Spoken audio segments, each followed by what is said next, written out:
ഇതാര്? മീനാക്ഷിയാ? ശ്യാമള മാമി ഇല്ലേ മാമ? ഇല്ല, ശ്യാമള ഇവിടെ ഇല്ല. ഇത് കുറച്ച് മട്ടൺ സ്റ്റൂ അപ്പുറത്തെ കല്യാണ വീട്ടിൽ നിന്ന് കിട്ടിയത്. അമ്മ ഇവിടെ തരാൻ പറ. എന്തൊരു മട്ടൺ സ്റ്റൂ? അല്ല, മാമിന്റെ കൊടുക്കാൻ പറഞ്ഞ അമ്മ. നീങ്ങ് വളർന്ന് സുന്ദരിയായി. നിങ്ങളിത് പിടിക്കും, എനിക്ക് പോണം, വീട്ടില് കുറച്ച് പണിയുണ്ട്.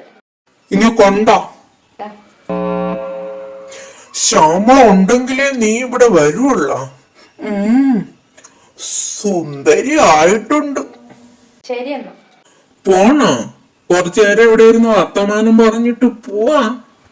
10-70 വയസ്സുണ്ട് കളവന്റെ ഒരു പൂതി. പെണ്ണിന് ചന്തിയൊക്കെ നല്ല വന്നിട്ടുണ്ട്, ഒന്ന് പിടിച്ചാലോ? എന്ത്? എങ്ങനെ? എന്താ പട്ടി എന്താണ് എന്നെ കുറിച്ച് വിചാരിച്ചത്? ആലവലാതി നായേ. അയ്യോ, ഞാൻ അറിയാതെ കൈയൊന്ന് തട്ടിപ്പോയതാണ്. ചവിട്ടി കൊതച്ചളയും. അയ്യോ, എന്നൊന്നും ചെയ്യല്ലേ. ചവിട്ടി നിന്നെ കൊല്ലൂടാ. 100 കളയും പട്ടിയെ നിന്നെ ഞാൻ. എന്താണ് നീ എന്നെ കുറിച്ച് വിചാരിച്ചത് പട്ടി? അയ്യോ, എന്നൊന്നും ചെയ്യല്ലേ, അറിയാതെ പറ്റിപ്പോയതാണ്. അടിച്ച് നിന്റെ പല്ല് താഴെയിടും ഞാൻ പട്ടി.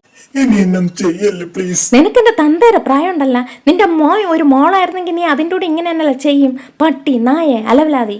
അപ്പോ ഇത് ഭദ്രകാളിയാ? ഇല്ലടാ വടയക്ഷി. നിന്റെ ചോര ഊറ്റി കുടിച്ച് ചണ്ടി ഞാൻ എന്റെ പട്ടിക്കിട്ട് കൊടുക്കും നായെ. എന്റെ ചോരയെല്ലാം പോയപ്പോ ചണ്ടിയല്ലേ ഇടി. ചവിട്ടി കൊന്നളയും പട്ടി. അയ്യോ, കൊല്ലല്ലോ.